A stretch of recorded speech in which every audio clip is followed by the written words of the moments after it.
সুপ্রভাত বন্ধুরা, আজ হলো 13 ফেব্রুয়ারি শুক্রবার। আজকের সকালের বরাক উপত্যকার শ্রীভূমি, করিমগঞ্জ, শিলচর, হাইলাকান্দি সহ আসামের বিশেষ বিশেষ খবরগুলি হলো: ভারতের প্রধানমন্ত্রীর আবারও অসম সফর।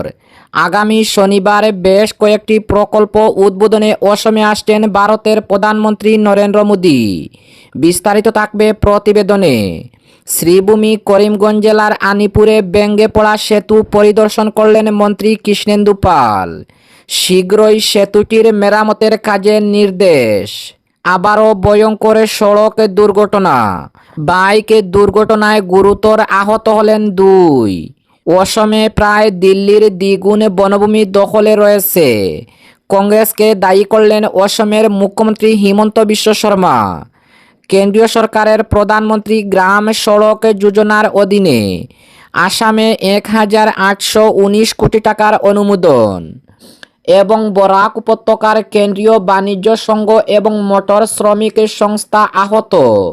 সাধারণ ধর্মঘট ও চাকা বন্ধের মিশ্র প্রভাব। তাহলে বিস্তারিত খবরে যাওয়ার আগে অবশ্যই ভিডিওটিতে একটি লাইক দিয়ে চ্যানেলটি সাবস্ক্রাইব করে পাশের বেল আইকনটি বাজিয়ে রাখবেন এবং ফেসবুক পেজে দেখে থাকলে পেজটি ফলো করে ভিডিওটি শেয়ার করবেন, যাতে সঠিক খবরগুলি সবার কাছে পৌঁছাতে পারি। এবার শুনুন আজকের খবরের বিস্তারিত।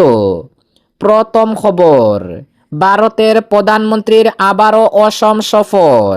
আগামী শনিবার বেশ কয়েকটি প্রকল্প উদ্বোধনে অসমে আসছেন ভারতের প্রধানমন্ত্রী নরেন্দ্র মোদী। প্রধানমন্ত্রী নরেন্দ্র মোদী বেশ কয়েকটি প্রকল্প উদ্বোধন করার উদ্দেশ্যে আগামী শনিবার অসম সফরে আসছেন। তিনি আগামী শনিবার জরুরিকালীন সময়ে উড়ান অবতরণ করতে সক্ষম বিশেষভাবে প্রস্তুত করা জাতীয় সড়কে অবতরণ করবেন। এর আগে প্রধানমন্ত্রী প্রথমে সাবুয়ার সেনা ছাউনিতে যাবেন এবং সেখান থেকে মরানে যাবেন। এই জরুরিকালীন অবতরণ ক্ষেত্রটি বায়ুসেনার জন্য কৌশলগত দিক থেকে বিশেষভাবে গুরুত্বপূর্ণ বলে বিবেচিত হচ্ছে। যুদ্ধ অথবা যে কোনো জরুরিকালীন অবস্থায় সাধারণ বিমানবন্দর অচল হয়ে গেলে এই বিকল্প অবতরণ ক্ষেত্রে সেনাবাহিনীর জন্য ফলপ্রসূ হবে।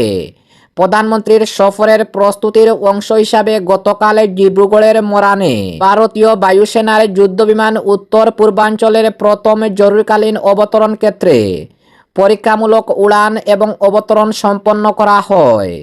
4.2 কিলোমিটার দৈর্ঘ্যের এই জরুরিকালীন অবতরণ ক্ষেত্রে গতকাল সুখোই 30 রাফেল, তেজস বিমানসহ হারকিউলিস এবং অ্যান্টনভ AN-32 পরিবহন বিমান অবতরণ ও উড়ান কৌশল প্রদর্শন করে। প্রধানমন্ত্রী নরেন্দ্র মোদী মরান থেকে সরাসরি অসমের গৌহাটিতে আসবেন। গৌহাটিতে তিনি ব্রহ্মপুত্রের ওপর নির্মিত গৌহাটির উত্তর গৌহাটি সংযোগী কুমার ভাস্কর বর্মা সেতুর উদ্বোধন করবেন প্রধানমন্ত্রী।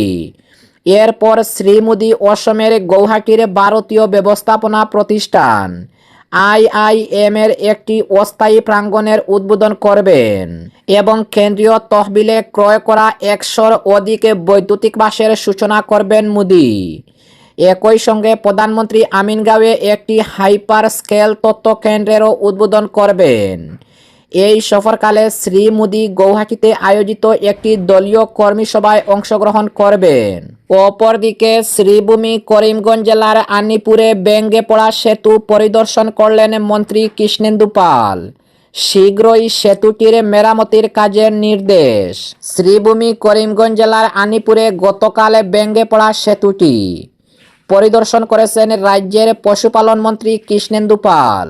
তিনি সরজমিনে ঘটনাস্থল পরিদর্শন করে বিষয়টি নিয়ে পর্যালোচনা করেন এবং ক্ষয়ক্ষতির সামগ্রিক চিত্র সম্পর্কে প্রশাসনের কাছ থেকে বিস্তারিত তথ্য সংগ্রহ করেন। তিনি ভেঙে পড়া সেতুর অবশিষ্ট অংশ দ্রুত অপসারণ করে অতি শীঘ্রই সেতুটি মেরামতের কাজ শুরু করার বিষয়ে প্রয়োজনীয় গুরুত্বপূর্ণ নির্দেশ দেন। এছাড়া সেতুটি পুনর্নির্মাণ না হওয়া পর্যন্ত সংশ্লিষ্ট এলাকার লোকজনের নিরাপদে চলাচলের বিষয়টিও নিশ্চিত করতে বিকল্প ব্যবস্থা গ্রহণ করতে তিনি সংশ্লিষ্ট আধিকারিকদের নির্দেশ দিয়েছেন। শ্রীভূমির মন্ত্রী কৃষ্ণেন্দু পাল আরও জানান, জনসাধারণের নিরাপত্তা এবং যোগাযোগ ব্যবস্থা পুনরায় স্বাভাবিক করার বিষয়ে বর্তমান সরকার সর্বোচ্চ অগ্রাধিকার দিচ্ছে। অপরদিকে আবারও ভয়ঙ্কর সড়ক দুর্ঘটনা। বাইক দুর্ঘটনায় গুরুতর আহত 2।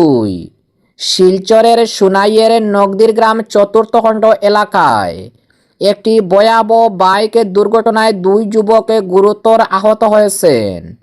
গতকাল বৃহস্পতিবার সন্ধ্যা রাতে কাবুগঞ্জ কচুদরম পূর্ত সড়কে এ দুর্ঘটনাটি ঘটে, যা এলাকায় চাঞ্চল্যের সৃষ্টি হয়েছে। প্রত্যক্ষদর্শীরা স্থানীয় সূত্রে জানায়, AS11U5666 নম্বরের একটি পালসার কচুদরমের দিক থেকে দ্রুতগতিতে কাবুগঞ্জের দিকে আসছিল। নগদির গ্রাম চতুর্থ খণ্ডের শিমুলতলা এলাকায় একটি স্পিড ব্রেকারের কাছে চালক নিয়ন্ত্রণ হারিয়ে ফেলেন। ফলে বাইকটি সড়কের পাশের ক্ষেতের জমিতে ছিটকে পড়ে এবং কয়েকবার উল্টে যায়। এ দুর্ঘটনায় দনেহরি দ্বিতীয় খণ্ডের বাসিন্দা লালন হোসেন লস্কর এবং বদরুল হোসেন বড়বুইয়া গুরুতর আহত হয়েছেন। স্থানীয় সূত্রে জানা গেছে, বদরুল হোসেনের অবস্থা আশঙ্কাজনক। অন্যদিকে লালন হোসেন তুলনামূলক কম আঘাতপ্রাপ্ত হয়েছেন। দুর্ঘটনার সময় উভয়ের মাথায় হেলমেট ছিল না বলে স্থানীয়রা জানান। দুর্ঘটনার পর স্থানীয় বাসিন্দারা দ্রুত ঘটনাস্থলে পৌঁছে আহতদের উদ্ধার করে নিকটবর্তী হাসপাতালে নিয়ে যান। খবর পেয়ে সুনাই পুলিশ ঘটনাস্থলে পৌঁছে দুর্ঘটনাগ্রস্ত বাইকটি হেফাজতে নেয় এবং ঘটনার তদন্ত শুরু করে। অপরদিকে অসমে প্রায় দিল্লির দ্বিগুণ বনভূমি দখলে রয়েছে। কংগ্রেসকে দায়ী করলেন অসমের মুখ্যমন্ত্রী হিমন্ত বিশ্ব শর্মা। অসমে প্রায় 2676 বর্গ কিলোমিটার বনভূমি বর্তমানে দখলের আওতায় রয়েছে, যা প্রায় দিল্লির আয়তনের দ্বিগুণ। এমনই দাবি করলেন অসমের মুখ্যমন্ত্রী হিমন্ত বিশ্ব শর্মা। গতকাল বৃহস্পতিবার সামাজিক মাধ্যম এক্সে পোস্ট করে তিনি এই পরিসংখ্যান তুলে ধরেন এবং পূর্ববর্তী কংগ্রেস সরকারের নীতিকে এর জন্য দায়ী করেন। মুখ্যমন্ত্রী লেখেন, 2676 বর্গ কিলোমিটার বনভূমি, যা প্রায় দিল্লির দ্বিগুণ দখলে রয়েছে। নিশ্চিন্ত থাকুন, অসম বিজেপি এই সমস্যার সমাধানে কাজ করেছে। তিনি জানান, বর্তমান সরকার যে সমস্যার মুখোমুখি হয়েছে তার ব্যাপকতা বোঝাতেই এই তথ্য প্রকাশ করা হয়েছে। অসম রাজ্য জুড়ে একাধিক জেলায় উচ্ছেদ অভিযান ও বনভূমি সংরক্ষণমূলক পদক্ষেপের মধ্যেই এই মন্তব্য করেছেন অসমের মুখ্যমন্ত্রী হিমন্ত বিশ্ব শর্মা। প্রশাসনিক সূত্রে জানা গেছে, বন্যপ্রাণীর আবাসস্থলের রক্ষা, পরিবেশগত ভারসাম্য বজায় রাখা এবং টেকসই উন্নয়নের লক্ষ্যে দখলভূমি বনভূমি পুনরুদ্ধারে জোরদার অভিযান চলছে অসমে। বিজেপির শীর্ষ নেতৃত্বের অভিযোগ, পূর্ববর্তী কংগ্রেস আমলে লাগাম ছাড়া দখলের ফলে সংরক্ষিত বনাঞ্চল ও বন্যপ্রাণী করিডোরের ব্যাপক ক্ষয়ক্ষতি হয়েছে অসমে। বর্তমান সরকার মনে করেছে এই পরিস্থিতি জৈব বৈচিত্র্য, মানুষ পশু সংঘাতের নিয়ন্ত্রণ এবং দীর্ঘমেয়াদী পরিবেশ সুরক্ষার ক্ষেত্রে গুরুতর হুমকি তৈরি করেছে। সরকারি সূত্রে আরও জানানো হয়েছে, দখলের প্রকৃত পরিমাণ নির্ধারণ এবং অগ্রাধিকার ভিত্তিতে এলাকা চিহ্নিত করতে বিস্তারিত সমীক্ষা ও স্যাটেলাইট ম্যাপিং ব্যবহার করা হচ্ছে। এই দখলমুক্ত জমিতে পুনরায় বনায়ন এবং উন্নত বন ব্যবস্থা কার্যক্রম গ্রহণ করা হবে বলে জানানো হয়েছে। তবে বিরোধী দল উচ্ছেদ অভিযান নিয়ে সমালোচনা করেছে। তাদের অভিযোগ, এই পদক্ষেপ প্রান্তিক দরিদ্র সম্প্রদায় ক্ষতিগ্রস্ত হচ্ছে। রাজ্য সরকার পাল্টা জানিয়েছে, সমস্ত পদক্ষেপ আইনি প্রক্রিয়া মেনেই নেওয়া হচ্ছে। রাজনৈতিক বিশ্লেষকদের মতে, আসন্ন নির্বাচনের আগে জমি সুরক্ষা ও পরিবেশ রক্ষায় কড়া অবস্থান তুলে ধরতেই এই ইস্যুতে সরব হয়েছে বিজেপি নেতৃত্ব। একই সঙ্গে পূর্ববর্তী সরকারগুলির ওপরে দায় চাপিয়ে নিজেদের প্রশাসনিক অবস্থানে জোরদার করার কৌশল হিসাবে দেখা হচ্ছে এই মন্তব্যকে।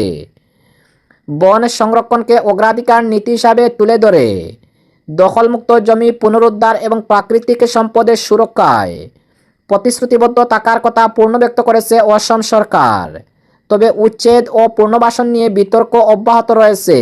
অপরদিকে কেন্দ্রীয় সরকারের প্রধানমন্ত্রী গ্রাম সড়ক যোজনার অধীনে অসম রাজ্যে 1819 কোটি টাকার অনুমোদন। কেন্দ্রীয় সরকার প্রধানমন্ত্রী গ্রাম সড়ক যোজনার অধীনে আসামে 1819 কোটি টাকার অনুমোদন জানিয়েছে। অসমের মুখ্যমন্ত্রী ডক্টর হিমন্ত বিশ্ব শর্মা গতকাল এই তথ্য জানিয়ে অসম রাজ্যের উন্নয়নের যাত্রার নিরন্তর গুরুত্ব আরোপ করার জন্য ভারতের প্রধানমন্ত্রী নরেন্দ্র মোদীকে ধন্যবাদ জানিয়েছে। মুখ্যমন্ত্রী বলেন, এই অনুমোদিত তহবিল দিয়ে রাজ্যের 1522 কিলোমিটার দৈর্ঘ্যের সড়ক ও 3.13 কিলোমিটার দৈর্ঘ্যের সেতু নির্মাণ প্রকল্প রূপায়ণ করা হবে। এর ফলে রাজ্যের গ্রামাঞ্চলের যোগাযোগ ব্যবস্থা অধিক সুদৃঢ় হবে এবং ব্যবসা বাণিজ্য আরও সুচল হবে বলে আশা প্রকাশ করেছেন মুখ্যমন্ত্রী হিমন্ত। এবং আজকের শেষ খবরটি, বরাক উপত্যকায় কেন্দ্রীয় বাণিজ্য সংঘ এবং মোটর শ্রমিক সংস্থা আহত গতকালের সাধারণ ধর্মঘট ও চাকা বন্ধের মিশ্র প্রভাব। কেন্দ্রীয় বাণিজ্য সংঘ এবং বিভিন্ন শ্রমিক সংগঠনের আহ্বান করা সাধারণ ধর্মঘটের মিশ্র প্রভাবে গতকাল সমগ্র দেশে পরিলক্ষিত হয়েছে। দেশের বিভিন্ন প্রান্তে যানবাহনের চলাচল ব্যাহত হয়েছে, পাশাপাশি বাণিজ্যিক প্রতিষ্ঠানসমূহ বন্ধ থাকতে দেখা গেছে। অসমের মোটর শ্রমিক সংগঠন তাদের বেশ কয়েকটি দাবির পরিপ্রেক্ষিতে গতকালের এই ধর্মঘটের প্রতি সমর্থন জানিয়ে 24 ঘন্টার চাকা বন্ধে কর্মসূচি ঘোষণা করে। অসমের গৌহাটি মহানগরে গতকাল সিটি বাস চলাচলে বন্ধ থাকলেও আসাম রাজ্য পরিবহন নিগমের সিটি বাসগুলো চলাচল করেছে।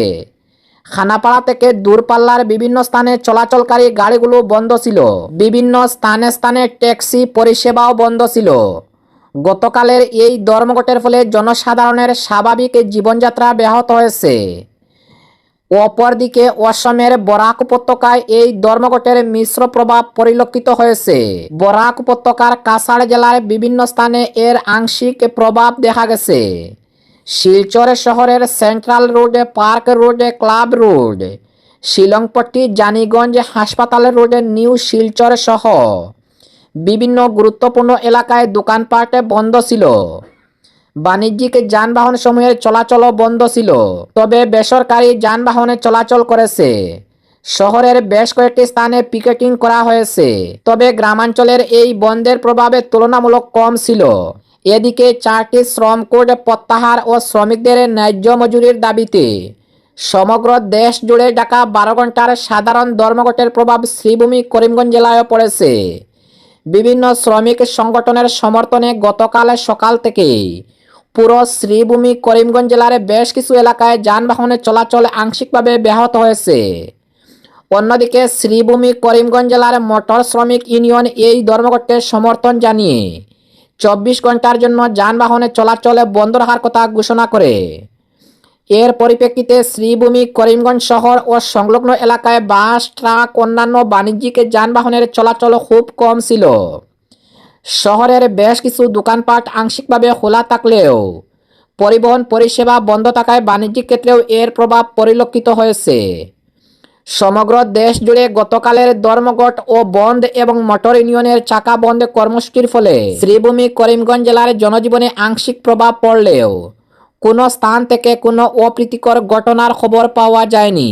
অনুরূপভাবে হাইলাকান্দি জেলায়ও এই ধর্মঘট ও বন্ধের তেমন কোনো প্রভাব পরিলক্ষিত হয়নি।